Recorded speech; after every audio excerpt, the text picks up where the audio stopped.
Hey guys, it's Ike.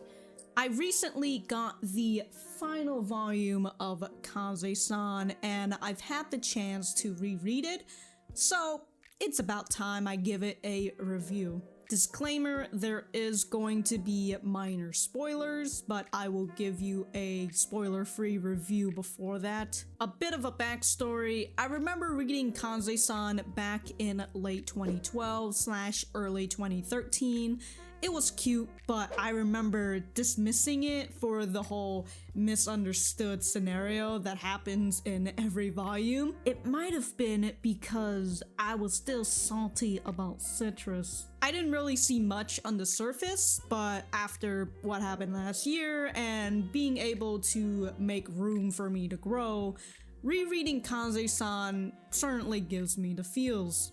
Before I continue any further, I would like to say that if you have been enjoying these type of reviews or my content overall, please remember to leave a like and a comment down below. They help my videos out tremendously, and if you aren't subscribed, be sure to subscribe in order to stay updated with more Yuri content. And if you ever want to support me financially, I do have a Patreon where for $1 a month, you too can be a nerd. Shoutouts to Brian's Biscuits for finally admitting that they're a nerd, and also for being a patron. I appreciate ya. Long story short, it's a great read. Throughout the 5 volumes, you get to see their relationship grow along with the art. I mean, just look at the first volume compared to the last. It's a coming-of-age type story, and it displays all of Yamada's insecurities and anxiety, as heart-wrenching as it is, but it also shows the meaning of communication and how it ultimately fixes just about every goddamn thing in romance stories, but it seems like nobody ever wants to frickin' talk.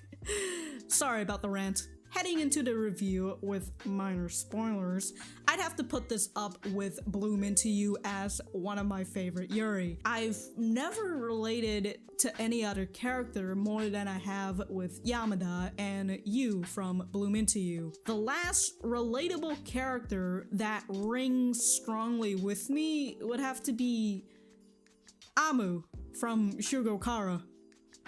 Yeah, haven't been able to read it in a new light. I can see Kase-san as her own character instead of an archetype, to which the story between the two main characters really does play out the role of the shy girl dating the popular girl. Yamada displays a lot of her insecurities, and that shows whenever she praises Kase-san.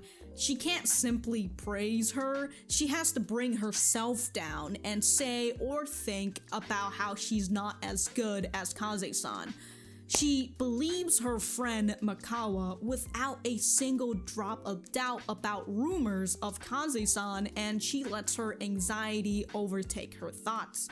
This all boils down to the end of each volume, where the two main characters talk to each other and the problem is solved. Kase-san has issues with her own anxiety, and that's something you start seeing more of as she continues dating Yamada. An example would be in volume 2 when Kase-san takes Yamada out of the aquarium and drags her to the beach, where the both of them kind of have their low heart-to-heart moments. They just talk about their feelings, especially Kase-san, who was so afraid that Yamada might not like her anymore, and that was a really good vulnerable moment from her. She opens up a lot more about her feelings, and she also begins realizing how Yamada is feeling without asking her.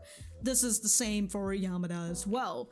When we get context of how she was before she met Yamada, it's easy to understand her character as this person who built a reputation as a good runner and now have to shield herself from her jealous senpai.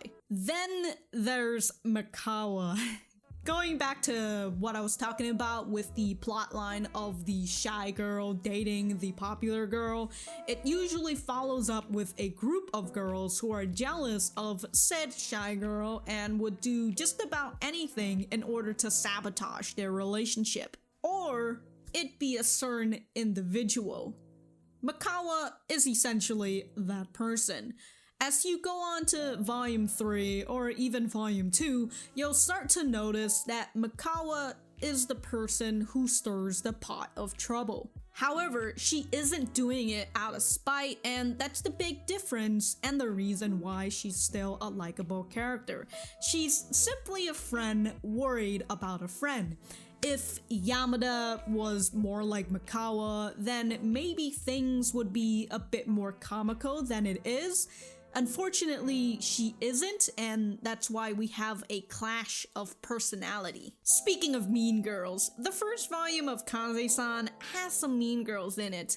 Yamada's classmates don't have a positive opinion on her, and even questions why she would come to the karaoke party without Mikawa.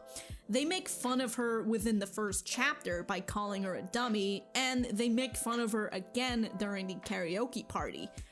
After that, the second volume kicks in, they're in a new class, and suddenly, the only problem we have now is Mikawa. We see a small snippet of frustration from her classmates in Volume 4, but that's more of a frustration you'd have towards a coworker who isn't doing their job. Other than that, the mean girls seem to fizzle out right after Volume 1. Another thing that I find weird is the drawing of male characters.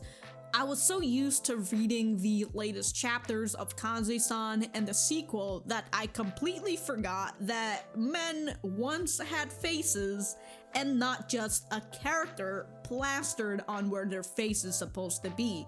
In fact, I was so used to it that I thought this was because of Yamada's anxiety and perhaps a fear of men. Reading back on the series, it looks more like the mangaka doesn't really want to draw faces on male characters unless they're significant.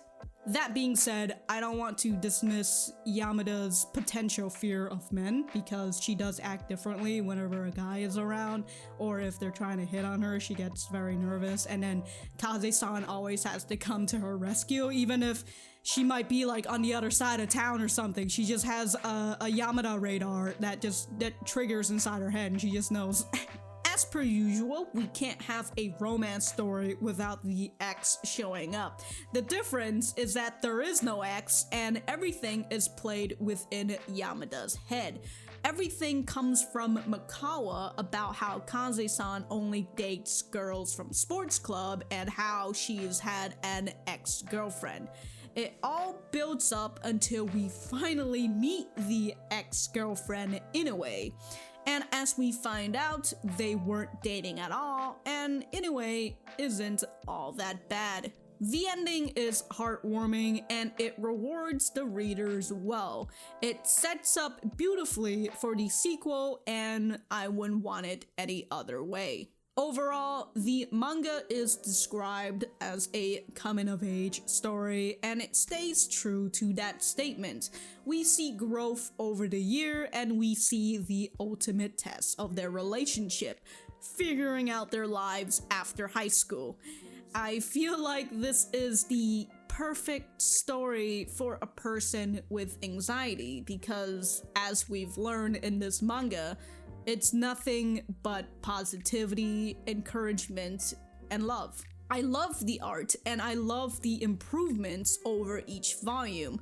The OVA brings out a lot of this art style with its colors, and it really enhances my experience for the manga. That's going to be it for my review of Kase-san. Let me know what you think about this series in the comment down below. Thank you guys for watching this. Please remember to like, share, comment, and subscribe. I've got my social media. Check me out on my Twitter, my Instagram, got my Discord as well if you want to come on and hang out with me and some other cool individuals. If you enjoy my content and you want to support me, I do have my Patreon, or if you want to support me indirectly, I do have a shop on Amazon with a bunch of Yuri selections for you to pick out. Everything is in the description down below. Other than that, thank you guys again for sticking around, and I'll see you guys in the next video.